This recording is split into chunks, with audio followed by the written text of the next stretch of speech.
बहरूपियों को, इन लुटेरे और ठगों को जब तक आप नहीं पहचानोगे, इनकी औकात नहीं दिखाओगे, तब तक ये प्रदेश खुशहाली। किसान फरियाद लेके अपने के लिए आता है तो उन पर लाठियाँ बरसाई जा रही हैं। जब कोई उसमें सभा में उठकर कोई व्यक्ति जब कोई बात करता है तो उसको आप पार्टी का मेंबर बताकर उसको पीटने की बात कर रहे हैं माइक से।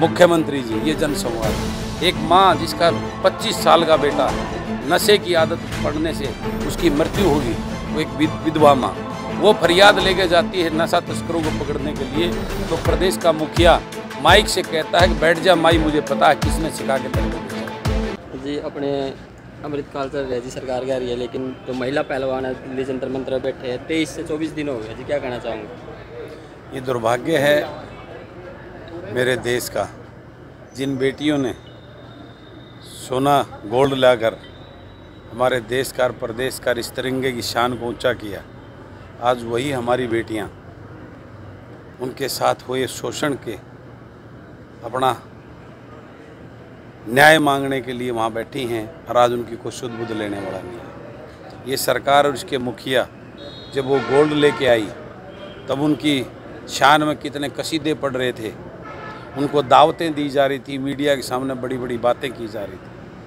और आज वही हमारे देश और प्रदेश के मुखिया उन हमारी बेटियों की शुद्ध बुद्ध और दुष्ट और वो गुंडा ब्रजभूषण को सपोर्ट किया जा रहा है, और इस बात को जातिगत उसमें मोड़ देने का प्रयास किया जा रहा है।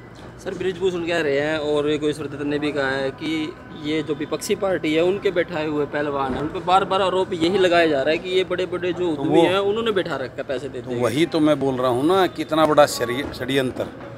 आज वो देश की बेटियाँ अपने साथ हुए शोषण को मीडिया के सामने रो रही हैं, व्याख्या कर रही हैं, और उसके लिए कुछ करने को तैयार नहीं। ये कितना बड़ा स्कैंडल है इस प्रदेश के सरकारों की, जो बड़ी बड़ी बेटी बचाओ, बेटी पढ़ाओ, बेटी खिलाओ, नारी सशक्तिकरण की बात करती है, उनकी मानसिकता को दर्शाता है। अब इस बात को पूरा देश और प्रदेश समझ चुका है, और उसी का नतीजा है जो कर्नाटक में इनको करारा जवाब दिया है। तो अब देश से इनका शुरू हो चुका है, इनको यहाँ से जो है जमानतें जब्त करके प्रदेश और देश के लोग इनको इनकी औकात दिखाने का काम करेंगे। सर, सीएम साहब भी जनसंवाद करने के लिए 3-4 दिन से सिरसा में है। हाँ, जनसंवाद उनका हो रहा है, आज पूरा प्रदेश को पता चल चुका है। उस जनसंवाद में जो किसान फरियाद लेके अपने के लिए आता है तो उन पर लाठियाँ बरसाई जा रही हैं। जब कोई उसमें सभा में उठकर कोई व्यक्ति जब कोई बात करता है तो उसको आप पार्टी का मेंबर बताकर उसको पीटने की बात कर रहे हैं माइक से। मुख्यमंत्री जी, ये जनसंवाद है। एक माँ जिसका 25 साल का बेटा नशे की आदत पड़ने से उसकी मृत्यु होगी, वो एक विधवा माँ, वो फरियाद लेके जाती है नशा तस्करों को पकड़ने के लिए, तो प्रदेश का मुखिया माइक से कहता है कि बैठ जा माई, मुझे पता है किसने सिखा के तेरे को भेजा। सर, आपकी राजनीति में महिलाओं की कितनी भागीदारी रहेगी? सर, महिलाओं को मैं बराबर का सम्मान देता हूँ, और मेरा उद्देश्य तो महिला सशक्तिकरण में बेटियों को इसीलिए पढ़ाने, एजुकेशन में फोकस होता हूँ। जब हमारी बेटियाँ पढ़ लिख कर हायर एजुकेशन लेंगी तो वो अपना हक और अधिकार लेना अपने आप सीख जाएंगी। वो आपका कितना भागीदारी रहेगी राजनीति के तौर पर? ये फैसला उचाना के लोगों को करना है। मैं तो सपोर्ट और कंधे से कंधा मिला के सपोर्ट कर सकता हूँ, इसका फैसला उचाना के लोगों को करना है। एक किसान का मेरे वर्ग, किसान का बेटा बेटी, उसको अपना प्रतिनिधि, एक ऐसा प्रतिनिधि खड़ा करके इन राजघरानों को इनकी औकात दिखाने के लिए इस उचाना की जनता को उठना होगा। बलराज कुंडू कुछ नहीं कर पाएगा, ये काम तो उचाना के लोगों को, उचाना की जनता को करना होगा। मैं तो जो मेरे से सपोर्ट बनेगी उसके लिए, इनको जगाने के लिए, इनको इनके बच्चों का भविष्य अंधकार में है उस बात की एहसास कराने के लिए, मैं इनको ये बताने के लिए कि आज किसान किस बदहाली से, उसकी वजह ये राजनीतिक राजघराने हैं, ये बताने की, इनको जगाने के लिए, इनको उठाने के लिए, और अन्य जो ये ताकतवर लोग अपने आप को कहते हैं किसान का बेटे की सपोर्ट करने के लिए उसके कंधे से कंधा मिला के आने को तैयार हो। सर, महिला पहलवानों को अनिल भी सपोर्ट करते हैं, दुष्यंत चौटाला सपोर्ट करते हैं, लेकिन खट्टर साहब कहते हैं ये मामला हमारा नहीं है, ये सेंटर का है। ये सब राजनीति है। खट्टर अनिल भी सपोर्ट करते हैं तो जाकर बैठते ना वहाँ धरने पे उनके साथ में। दुष्यंत चौटाला यहाँ से उनको सपोर्ट करता है तो गद्दी को छोड़ के जाता ना उनके पास में बैठ के। ये सब में एक ड्रामा है, क्योंकि आगे चुनाव नज़दीक आ गए हैं। ये थोड़े दिन के बाद में बीजेपी को भी गाली देगा, क्योंकि लूट लिया इतना माल, अब दोबारा से लोगों को बेवकूफ़ बनाने के लिए जनता के बीच में शुरू हो गया है ना।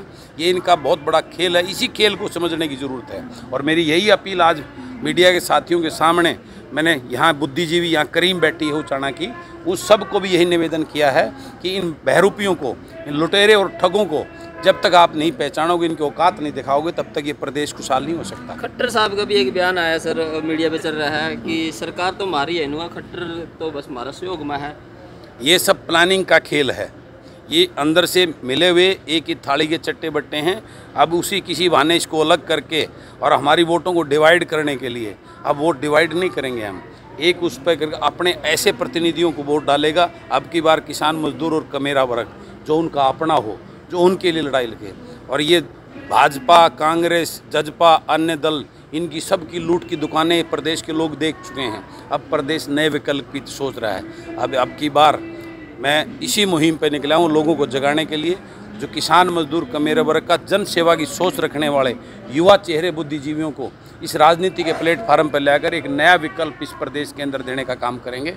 इसके लिए मैं बहुत बड़ा एक चिंगारी आज प्रदेश के लोगों के बीच में है, और आने वाले समय में वो विस्फोट बनकर इस प्रदेश के अंदर तूफान मचाने का काम करेंगे और लूट झूठ की दुकान को बंद करने का काम करेंगे।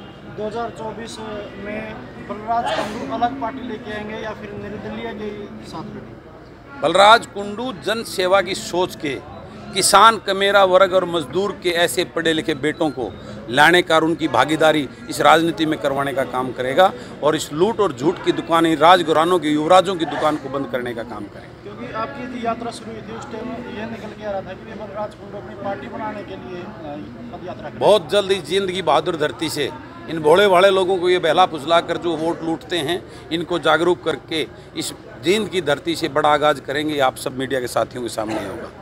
ठीक है।